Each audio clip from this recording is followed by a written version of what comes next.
The following is a Productions original series.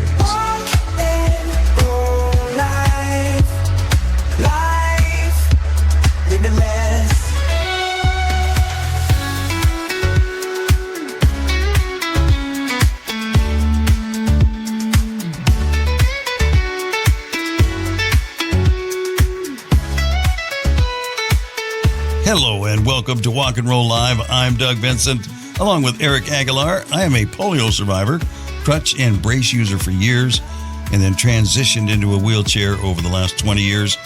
How about you, Eric? Hey, what's up, guys? Eric Aguilar here. I have cerebral palsy.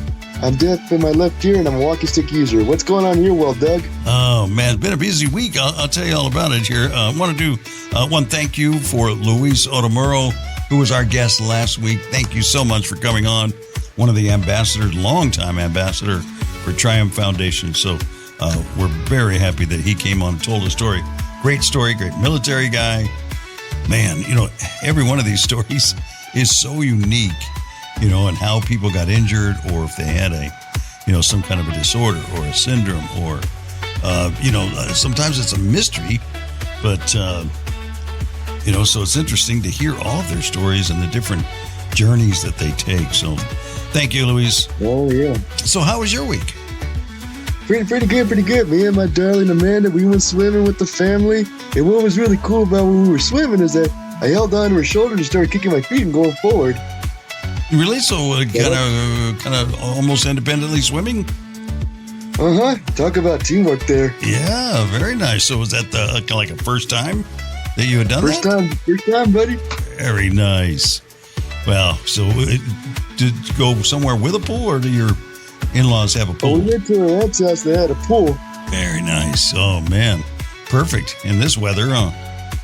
Mm-hmm. Yeah, if you're listening you know, anywhere but Southern California, it's been like today while we're recording this, it's up around 100. I know a couple of weeks ago I saw 111, which is not really typical, especially this early in the summer. You know, once we get into August and September a little bit, it can get pretty hot. But yeah, it started off early this year. So, well, good. So, good to hear. So, my week, you know, kind of the usual. I did the Veterans Village Pantry. That was fun. We go do that every Thursday and just get to serve the veterans, which, you know, I enjoy that so much. Also, I think I've mentioned it a couple of times, a group of military dog handlers that I kind of got involved with years ago when I was doing a car show for Kiwanis, and they just haven't been able to get rid of me. So once a month we get together for dinner. So that was this last week. We call it Dogs Night Out, and it kind of rotates around the group who's going to be the host and pick the restaurant. So it's kind of fun. We went to a new place we haven't been. Some of them we've been 2, 3, 4 different times. This was Cactus Cantina in Riverside, California. Never been there. Interesting. It's kind of like, you know, it seems like a Mexican restaurant when you get there, and there's lots of Mexican food items on the menu. But then there's other things. There's like a beef dip sandwich. There was quite a few other things. Yeah. So if you got a group together and not everybody wants Mexican, you can go to this place. They're not paying me to say this. It was a good time. Yeah, we had a good time. Did that. I renewed my driver's license, which was nice and easy. I just did it online. Boom, bam. No waiting in line. Did it in my pajamas. You know, that's all it took. That was easy.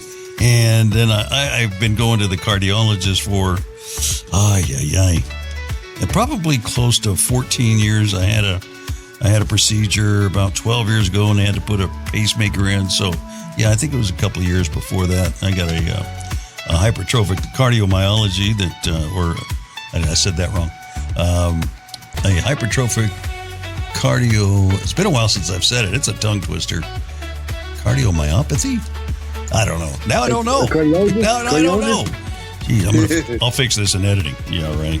Okay, so I did that, and everything was thumbs up. You know, this is my visit we do once a year where they check the pacemaker. Everything is fine. He says, won't need to change that thing for like 10 years, so we're all good. Oh, that's like getting a tune-up. Yeah, exactly. And over the last, you know, like those 12 years, I've gone to see him every 6 months, sometimes it's quicker. You know, sometimes it's 3 months. So I said, I'll see you in 6 months. He said, make it 7. I'm like, whoa, I must be doing good. So yeah, I'll see him again. So that was good to hear all that. And then the final thing this week was a wheelchair support group at Rolling Start. I stopped by there, and I just want to mention, great group of people, really awesome to hear their stories and just all of that. But Richard Starts, who we had on the show, this has been like 6 weeks ago or now. So he is the leader of that group.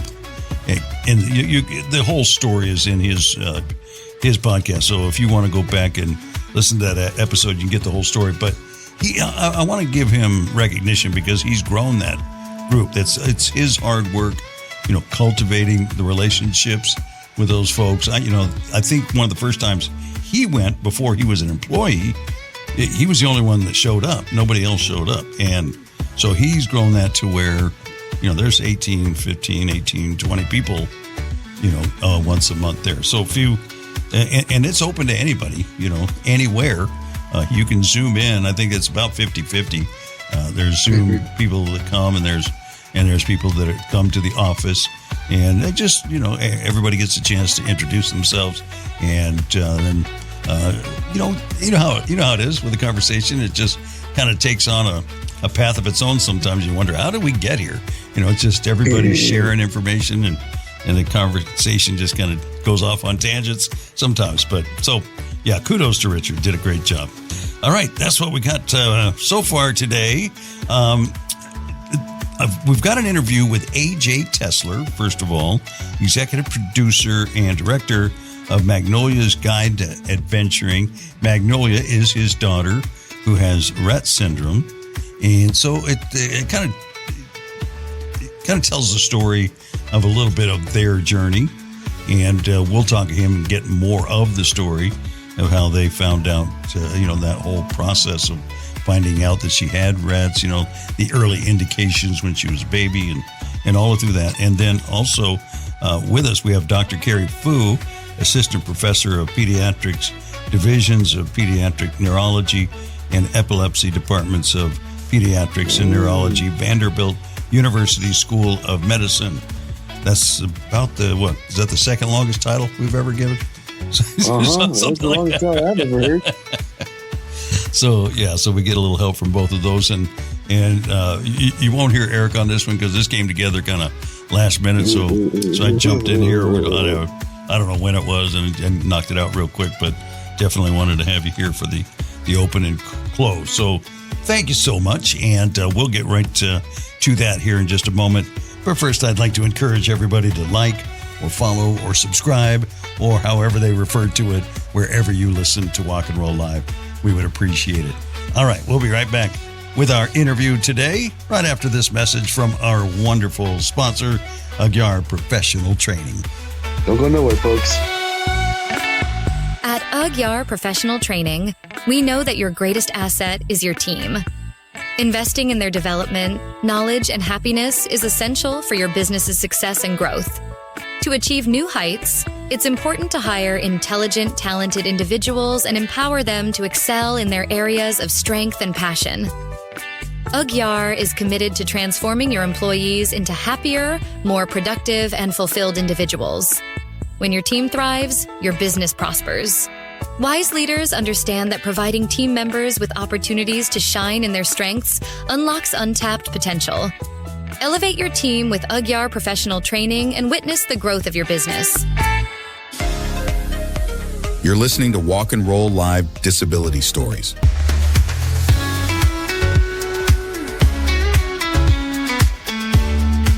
You're listening to Walk and Roll Live, and it is time to get to our interview today. Please introduce yourselves. Hello, everybody. Thank you so much for having us on, Doug. An honor to be a part of this podcast. It's been sharing so many important stories about disabilities. I am a producer and director of content ranging from stand-up comedy specials on Netflix to internet videos with my daughter who suffers from Rett syndrome. One of the reasons that we're here today is to talk about our new series, Magnolia's Guide to Adventures, which is available on rettrevealed.com, where we take our daughter who has Rett syndrome and another family with a child or adult with Rett syndrome on an adapted adventure that aims to create memories and inspire. Awesome. And Dr. Fu. Yeah, I'm Cary Fu. Thank you, Doug, and for inviting me onto the show. It's an honor to be here to help promote this series with Mr. Tesler. And I am a pediatric neurologist here at Vanderbilt University Medical Center. And as the medical director of our Rett syndrome clinic, I've had the privilege over the last decade to work with numerous individuals and their families with Rett syndrome in this area. And again, it's very exciting to get to be part of this and help promote this amazing series that Mr. Tesler has put together, featuring his family and his daughter Maggie. Well, it sounds like this is definitely a kind of a passion project for you, right, AJ? Oh, you could say that. Yeah. And anytime I get to do anything fun with my kid, that becomes a passion project for me. And it just so happens I've been able to turn my career into an opportunity to share her story. We had made a documentary a while ago called Magnolia's Hope that's available on iTunes about our experience with Rett syndrome. And the log line for that is they thought they would teach their daughter about the world. Instead, they have to teach the world about their daughter. And that is a mantra I repeat whenever I'm out doing anything like this. Important for us to share the story about Rett syndrome so people know about it, people understand the complexity about it, and maybe we get lucky and we can attract doctors like Dr. Fu to the cause to help us find some solutions for it as well. Well, it sounds like we found a kindred spirit here, because that's our ongoing conversation is trying to achieve just that, to create awareness, but also give the opportunity for people that are going through disorders or traumatic injuries, that kind of thing, a format and a platform to tell their story in a little more long form, where they can kind of get to those day-to-day challenges that we go through. So what I'd like to do, and I definitely want to spend some time with the series that it's come out and it's started already, right? Yeah, we've released, as of this week, we've released 5 episodes. Okay. And I guess it depends on when you're listening to this. If you're listening to this 6 months from now, we've released all 10 episodes, and there are more to come. And you can binge watch, right? Yeah, you can listen to this podcast. So whenever you find this podcast, there will be episodes for you to find of our show on rettrevealed.com. Perfect. So what I thought we would start with, though, because Rett syndrome, when I first heard that was the topic, it's like it sounds familiar, but it's very rare, right?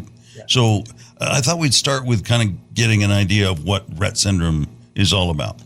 Sure. I can certainly speak to that and share kind of what is in the books, but Dr. Fu might be more of an expert in the specifics of what Rett syndrome is. Yeah, why don't we get the kind of the technical side first from the doctor, and then maybe get your side from somebody who has a child who lives it every day, and the whole family lives it every day. Well, sure. I think I can summarize the technical aspects quickly, and then I think most importantly, I will definitely want to hear from Mr. Tesler about the family side. But so Rett syndrome, it is a rare neurological disorder that's caused by mutations in a gene called MECP2, and it primarily affects girls. And the symptoms generally start at a relatively young age. By the age of 2, you'll start experiencing symptoms where a child who was previously normally developed in terms of the neurodevelopmental milestones will lose the ability to use their hands, lose the ability to talk, stop walking as well, and then develop these repetitive, purposeless movements of their hands called hand stereotypies. And so it's a disorder that does cause quite a bit of disability, but it's a stable chronic disorder, and so that with symptoms that evolve over time that require active management, and so but it is something where with the right tools, I think families can learn to evolve with it and grow. Yeah, it seems like that's a particularly insidious part of the syndrome, in that your child seems to be developing, kind of on that arc that seems typical, and then suddenly there's some setbacks. Yes? Yeah, that's definitely a hard part for families. And because they often it used to be described as one of the most debilitating disorders on the autism spectrum disorder. It is no longer considered part of the autism spectrum disorder, but they do liken the symptoms to as if a kid was suffering from epilepsy, cerebral palsy, debilitating anxiety, and Parkinson's all at once. So it really is extremely debilitating. And on top of that, your kid started out developing typically. So you remember what the future should have held. Yeah. And that certainly is a trying part of the disorder. And beyond that, because even within Rett syndrome, there's a wide spectrum of symptoms and phenotypes and how it presents. So you end up with having no idea what the future holds for your kid. And depending on a number of factors that doctors, I understand, they're still trying to figure out exactly what causes any of these different phenotypes, anything can happen. Yeah. And you just never know. And then do some of the setbacks that start to present themselves, do they plateau over time, or is it a kind of a lifelong decline? One of my favorite things to say, and Dr. Fu, correct me if I'm wrong, but it is progressive but not degenerative. So okay.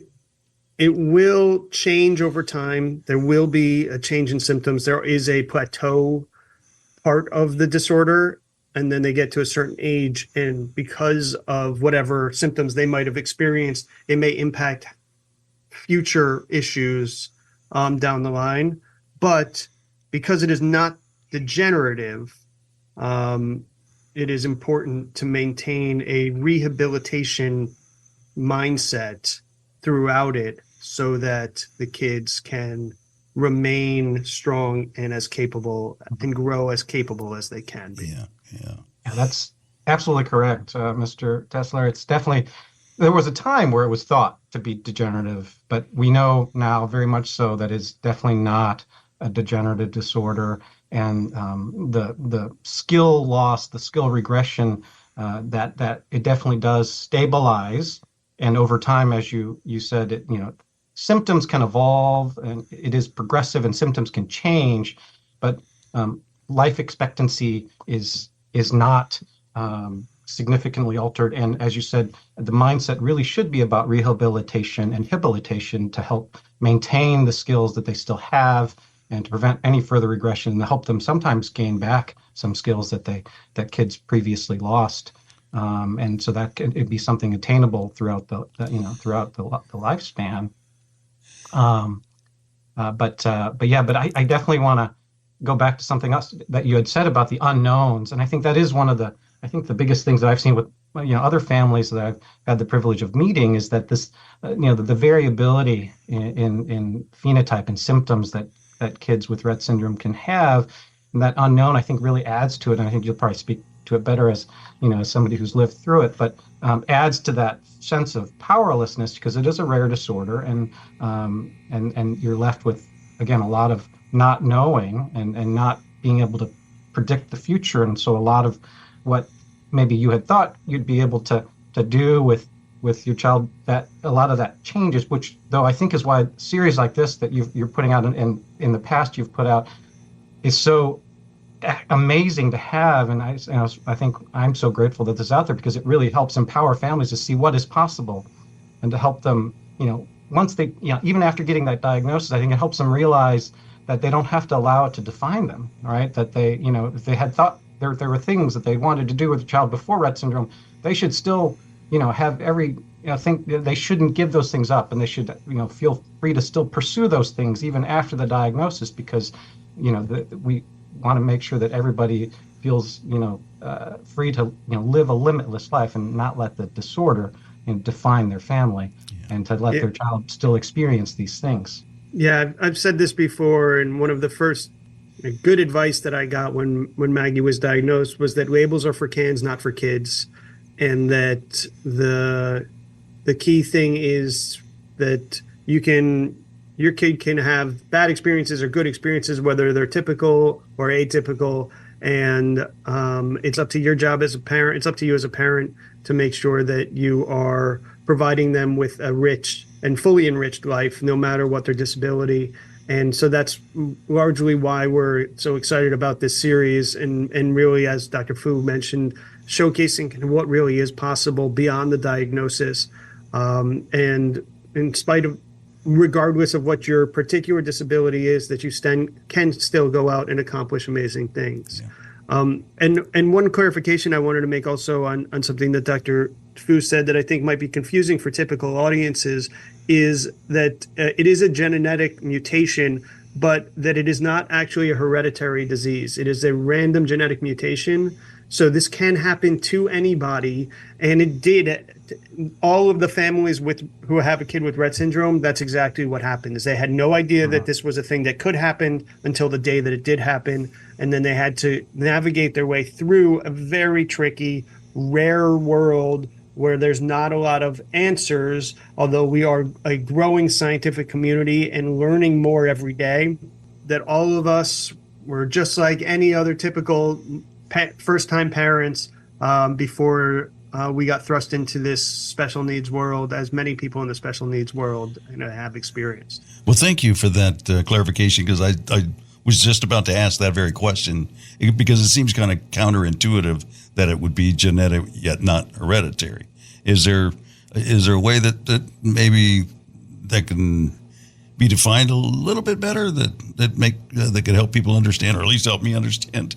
Well, I like to frame it for my patients in that, the genes can change once they're passed on. And so we think of genetics as unique genetics to that individual, to that child. And so it's definitely not an inherited genetic trait, but it's a genetic mutation that arises after in that individual. Yeah. Okay. That makes sense. So as a parent, AJ, do you find yourself struggling with maybe that impulse to be protective of your daughter, and the other side maybe wanting her to experience all of life's richness, but how do you do that? I would be more than happy to sit at home and read Harry Potter with her and not do any of these things. Yeah.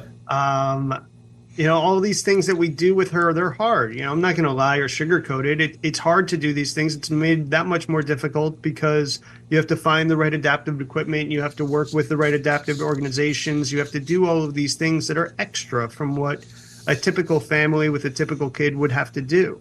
But she wouldn't be happy sitting around doing nothing. And she's expressed that to us. And so every single one of these things we do with her input. It starts with a question of, here's a thing we want to try to do, or here's a thing that we're being asked to do. Is this something that you want to do?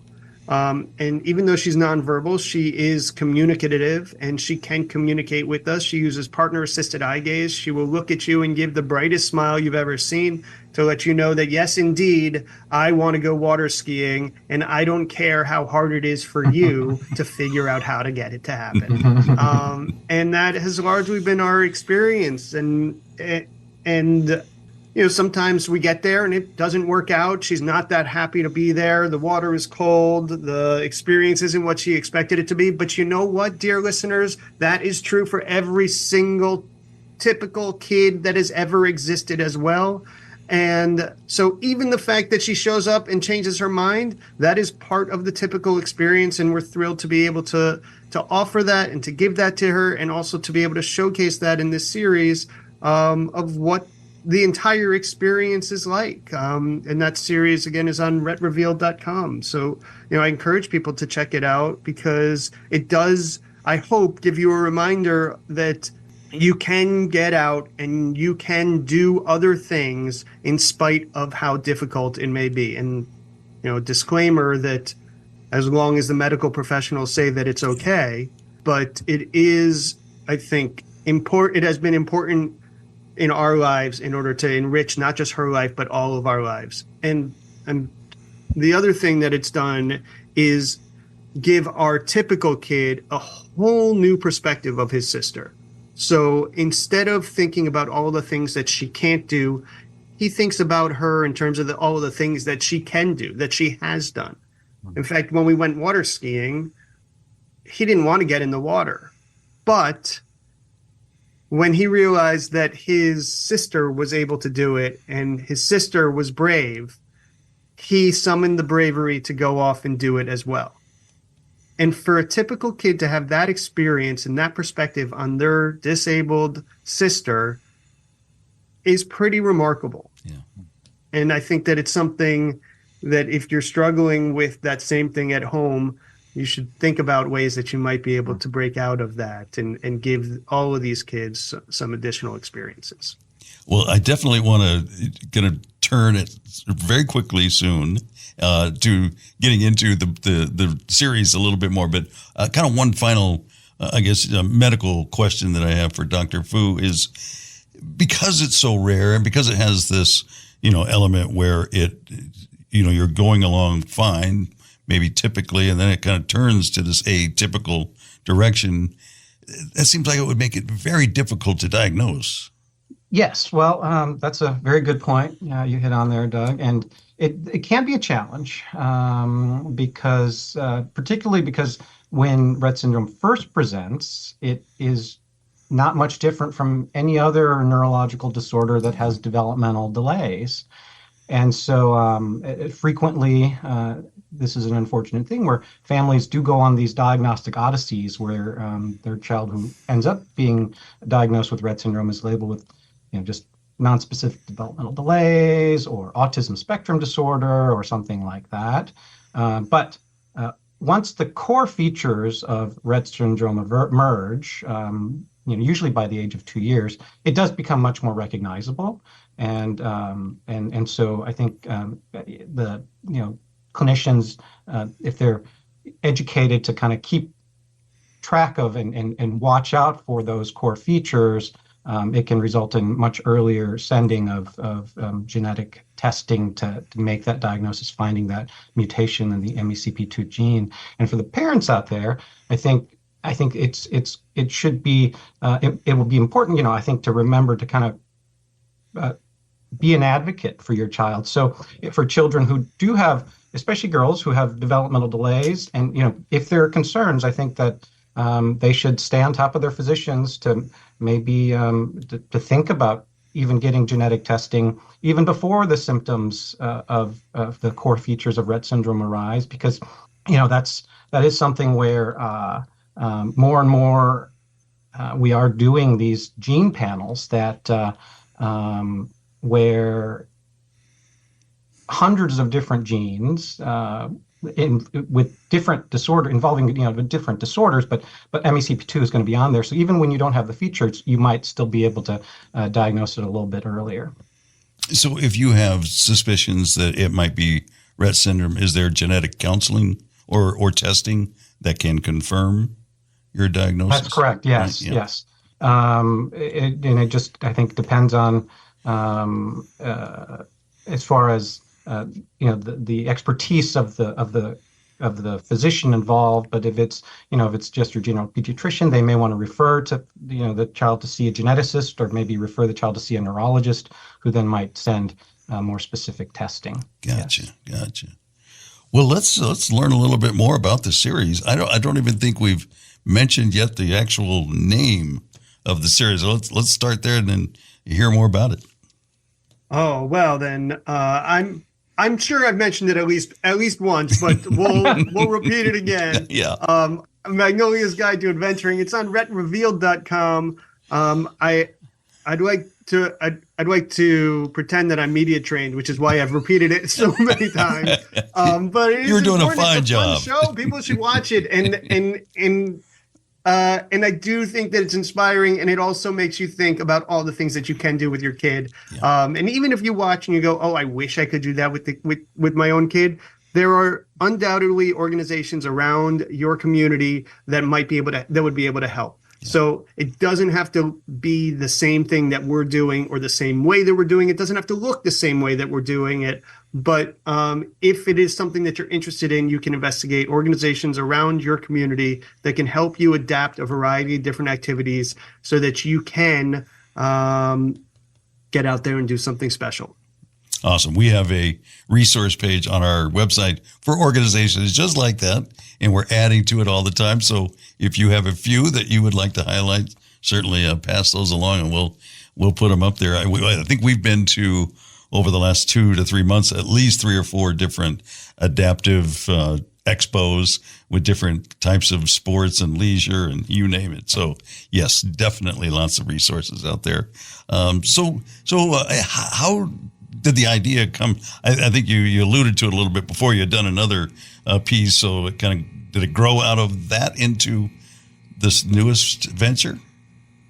I guess in a lot of ways, I think that these were things that we were already doing, and we started thinking about every year we can get together and we talk about, like, what are we going to do for our Rett syndrome advocacy this year? And I think that we've done fundraising, and we've done short videos for YouTube, and we've done a documentary series, and and Jenny, my wife, runs a podcast called This Downside. Man, she's gonna hate that I butchered it. She's gonna hate that I butchered it. All right, I'm gonna mark this and go.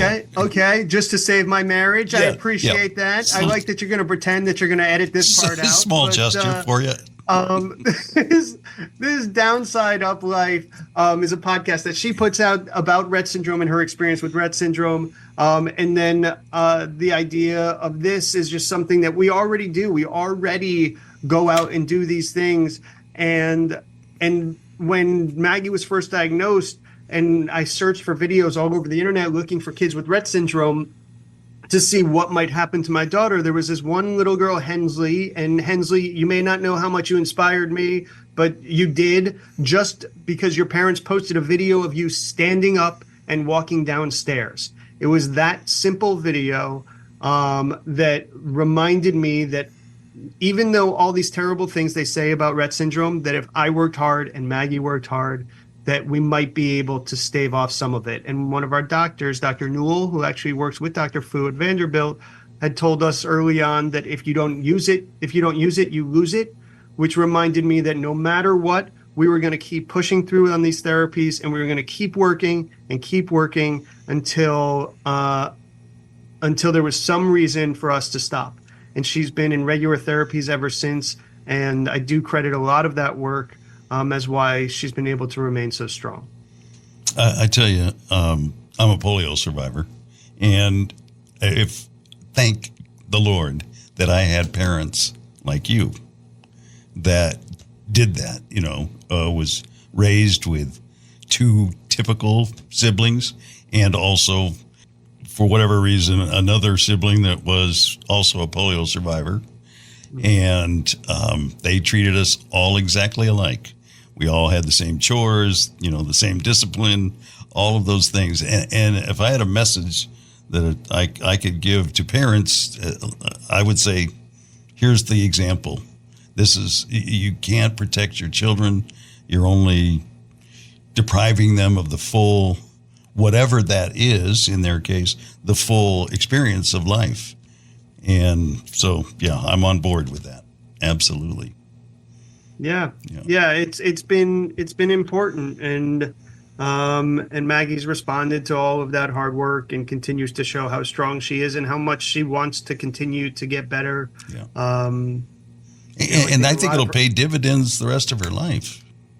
I certainly agree, and I think that most of her frustration comes from when she knows she can do something, but we can't figure out how.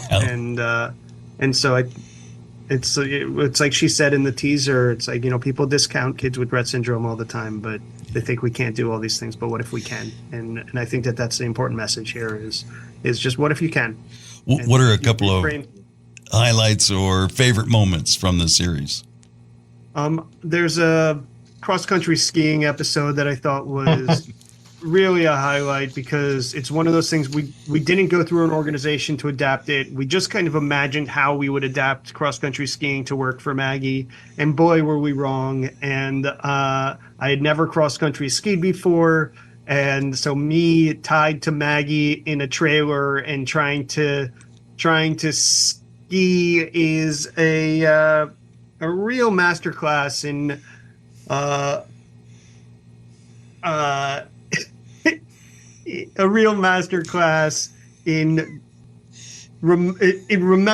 reminding yourself to actually study for the test before you take the exam.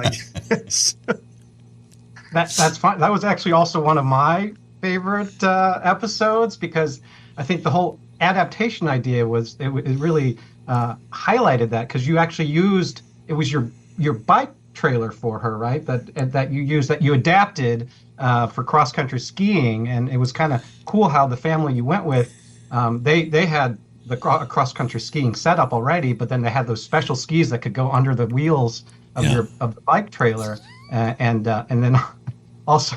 It was also very impressive watching you try to pull her with your own skis. That was pretty amazing. Thank you. Thank you for laughing at my expense. Yeah, but it was impressive. Yeah, no, that's a great way to frame that. I also think that there's all of the episodes have been special for a variety of reasons. Like, we went horseback riding with the West family, and it had been months since their daughter had been able to be on a horse, because she had just started going through all of these the seizure, this uncontrollable seizure part of her Rett syndrome journey. And so we were able to get her up on a horse, both literally and figuratively.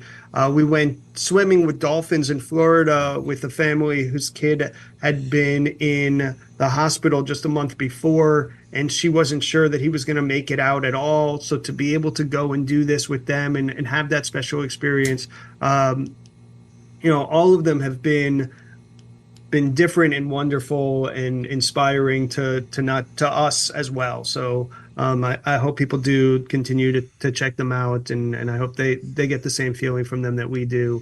Again, it's Magnolia's Guide to Adventuring on RettRevealed.com. Have I said it enough yet? You're taking my job away. I was going to try to lead you there, but you already went there. So just to kind of wrap up, anything that maybe I missed that you'd like to share, either on the medical side or the documentary side? Would you call it a documentary? The series, we're calling it a docu-series. It's a short docu-series you can find on the internet. I won't repeat it again for your sake, but I think that what Maggie says, and I said this earlier too, is it's just the whole thing is a reminder to really reframe whatever disability you may be suffering from to what if I can, instead of thinking about all the reasons why you shouldn't or you can't, to think about things in a different with a different mindset. And Rett syndrome is hard, and every day is heartbreaking for my daughter and for what I thought my daughter's life would be. But if she can do all of these things and create these lasting memories for her, and we can create these lasting memories for all of us, then all of the difficulties and all of the additional complications are well worth it. And Dr. Fu, on the medical side? Well, I think that I just encourage all the families out there to advocate for their children. If you don't have that diagnosis yet, but it's something you're worried about, I think definitely talk to your physicians about it. And then when you do get that diagnosis, remember that to look for those sources of inspiration, and don't let the disorder define your family, and continue to push forward to what your hopes and dreams had been for your child. Excellent. All right. I won't ask you to repeat the website one more time, but I will put it up. I want to let everybody know I will put it up. You can repeat it this time. You know it by now. Should. It's real. I'm sorry. Man, I know. Say it one more I time. whiffed, It's didn't I? Revealed.com. RETT revealed.com. Got it. All right. And that will be up in the show description. And I'll put it on our resource page on the website. Thank you guys for taking some time out today to talk about this. We appreciate it very much for you coming on Walk and Roll Live. Absolutely. Thank you so much for having us. And also, if you have any questions about this or the series, you can reach us on social media at Magnolia's Hope.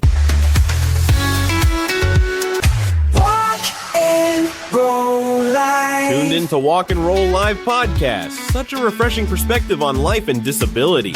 Love it. Every episode brings a new story that's both inspiring and eye-opening. Can't get enough. The hosts make you feel like you're part of a genuine conversation. Walk and Roll Live is my weekly dose of positivity. Walk and Roll Live is a game changer.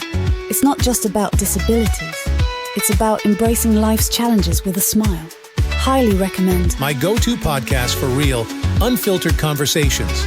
It's like having a cup of coffee with friends who share incredible stories. Walk and Roll Live.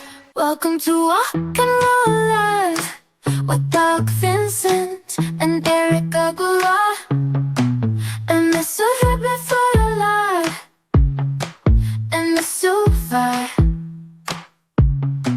Welcome back to Walk and Roll Live. I'm Eric Aguilar. I'm along with my buddy Doug. Yes, and see, what did I tell you? Great interview with him. Just him and his wife and their daughter Maggie. If you get a chance, check it out. There's small segments. We didn't get into the length. And before I went and looked, I was thinking they were going to be like a 30-minute episode, but they're about 10 minutes long. And I think now there's about 5 of the episodes up.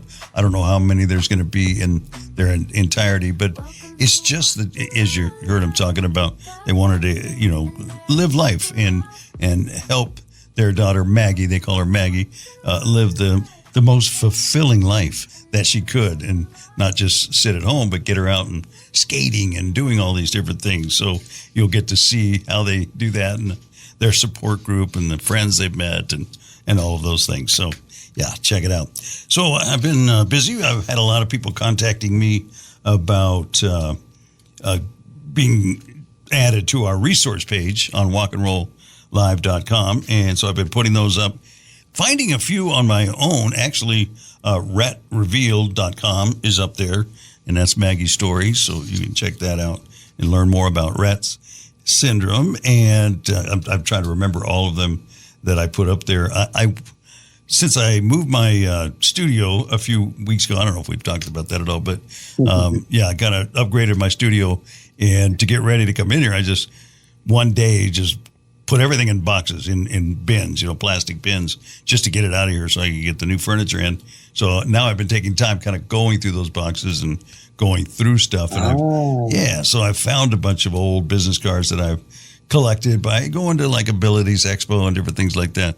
So there's some good resources on there that I found. So I've added those to the resource page. And like we always say, if there's anything that you're needing, and you haven't been able to find any resources on it, let us know, and we'll add it. We'll find something and add it. Or if you've been looking and it took a while, but you found something, if you could share that with us, we would certainly appreciate it. And as we always say, if you'd like to be on the show or have a good idea for a show topic or a guest, we are open ears, right? Right, Eric? Absolutely. All right. So and then next week, I wish I could tell you, I've been working diligently to try to get something set up, and something, the booked, I guess is how you would put it, for next week. And I talked to a lot of people, and I've sent them emails, and just nobody has. So I've got like 5 people that I've told next week is available. So the first one back is going to get the episode. So we'll do that. But if you'd like to be on, just send me an email at contact@walkandrolllive.com, and we'll get you on and tell your story. It's never ending. All right, brother. Well, stay cool. All right, and we'll see you next week. Take care, guys. Thanks for listening. I'm your host, Doug Vincent, with Eric Aguilar from the Aguilar Professional Training Studio. This has been Walk and Roll Live, Disability Stories, Life Limitless. Walk and roll life. Life's the best. Walk and roll life. Life limitless.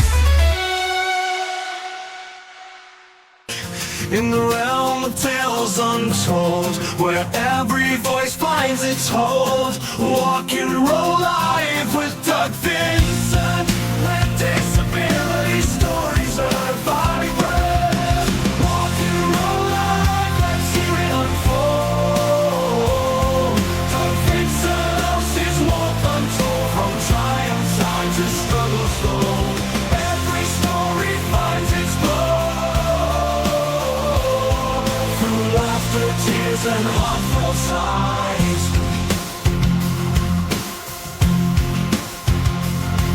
We journey where empathy lies. Each episode a journey embarked, where every listener finds their spot.